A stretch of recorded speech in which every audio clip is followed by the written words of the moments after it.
तिला बी खेळू दे.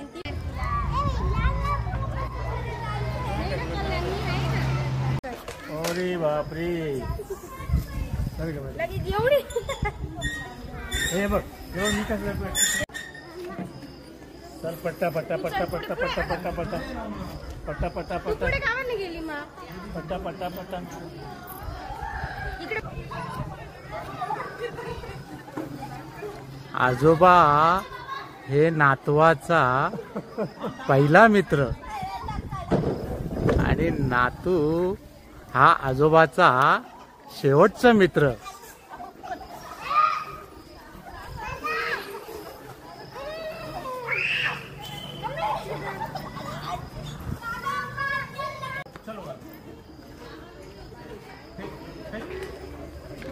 हो अरे मी जिंकलो मी जिंकलो.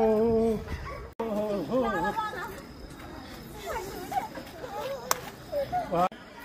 चलो चलो चलो.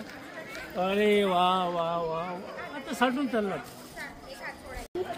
आले रे आले बाबा आले आले रे आले बाबा आले येऊन येऊन येणं नको बाबा शिवाय आहेच कोण. आले रे. बाबा काय नाव आपलं? श्रीपत नारायणराव कापडी. कुठे राहता? जनार्दन नगर निफाड. अच्छा ओके. तुमचं वय किती आहे आता? आता 79 चालू आहे. 79 चालू आहे. अच्छा मला सांगा, तुम्हाला मी आता हे काय खेळांचं साहित्य लहान मुलांचं, त्यावर मी तुम्हाला खेळताना बघितलं लहान मुलांसारखं.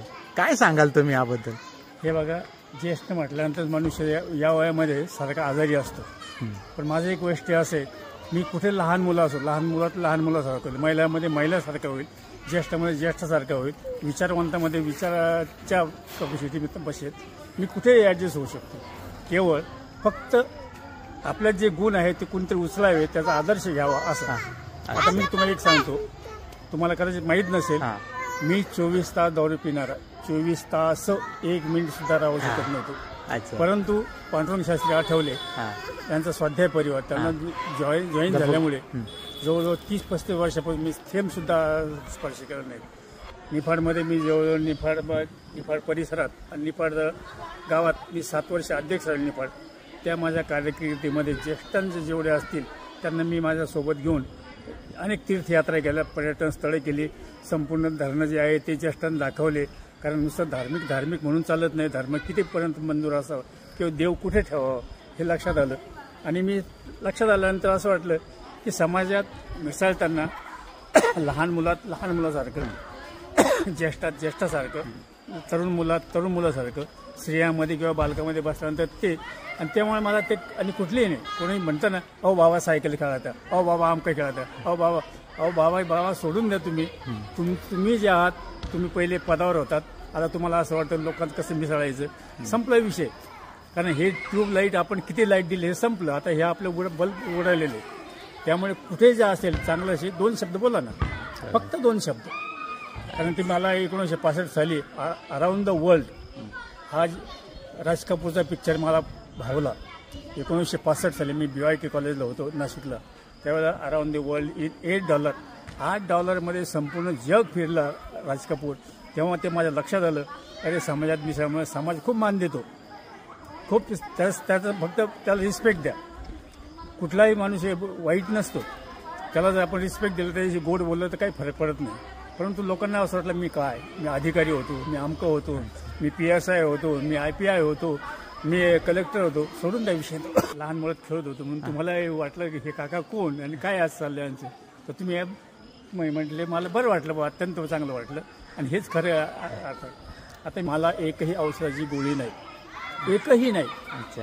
BPची नाही, शुगरची नाही, कुठली गोळी नाही. आताची जी ज्येष्ठ मंडळी आहेत, काही आजारी असतात, व्याधी जडलेल्या असतात, त्यांना तुम्ही काय सांगाल? हे बघा, आपण कोण होतो, काय होतो हे सर्व विसरून जा. जिथं असेल तिथं रमा. सर्वांना आनंद देता येईल तो आनंद घ्या, त्यांच्याकडून आनंद घेता अर्थ घ्या. कुणालाही वाईट शब्द किंवा कोणाचा अपमान किंवा कोणाची निंदा नालस्ती करू नका. आणि जिथं असेल तिथे मिसळून जा. मी कोण होतो आणि काय होतो किंवा अहम तुमचं आणू नका. तुमचं पद, पैसा, प्रतिष्ठा हे वागताना कधीही आणू नका.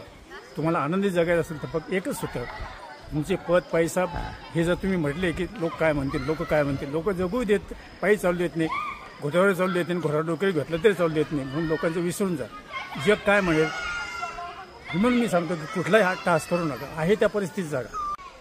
आत्ताच्या तरुण मंडळींना तुम्ही काय सांगाल, यंग ब्रिगेड आहेत त्यांना? मी आता तरुण मुलाबद्दल म्हटलं तर त्यांनी पहिली गोष्ट म्हणजे व्यसनापासून दूर राहावं. तुम्ही आता ग्रॅज्युएट असाल या पोस्ट ग्रॅज्युएट असेल, कुठलंही इंजिनियर असाल काही असाल, पण जे सध्या काम येईल हाताशी ते पकडा. जो पण तुम्ही शिकत नाही की मला एवढं पगार एवढा पाहिजे नामकं पाहिजे त्याच्या भानगडीत पडू नका. कुठलंही काम हलकं नसतं. तुम्हाला शेती असते तर शेती व्यवसाय लक्षात खूप चांगला व्यवसाय. आता मी एवढं 20 वर्ष 25 वर्ष विभागीय अधिकारी म्हणून तालुक्याचं काम केलं. अच्छा. परंतु तरी देखील मी आज 4 दिवस झाले शेंगा काढायला गेलो. 4 दिवस झाले शेंगा पावसात मी शेंगा काढल्या. अच्छा. थोड्या शेंगा. आता मला लाज वाटलं, आता मुली मला नाव ठेवतात पप्पा हे काय माणसं लावता येत नाही का. आपण बिघडलं कुठे, मी काम केलं, माझा व्यायाम होतो, माझे ऊर्जा वाढते. म्हणून ज्येष्ठ तरुणांनी हे सांगेल की कुठलंही काम हलकं नसतं. घरगुती असो, घरात मदत करा, वडिलांना मदत करा, आईला मदत करा, शेजापाजांना मदत करा, भावांना चांगलं राहणं. चांगलं राहायला काही पैसे लागत नाहीत. फक्त तोंड तुमचं चांगलं ठेवा आणि व्यसनापासून शक्यतो दूर राहा आणि चांगले मित्र जोडा, फक्त एवढंच. कारण ते फार माझी काळाची गरज आहे. म्हणजे बाबांचं म्हणणं असं आहे की चांगली संगत हो आणि चांगली करा पंगत, त्याच्यामुळे आपल्या जीवनाला येईल रंगत. हे महत्वाचं, हे सूत्र खरं. धन्यवाद.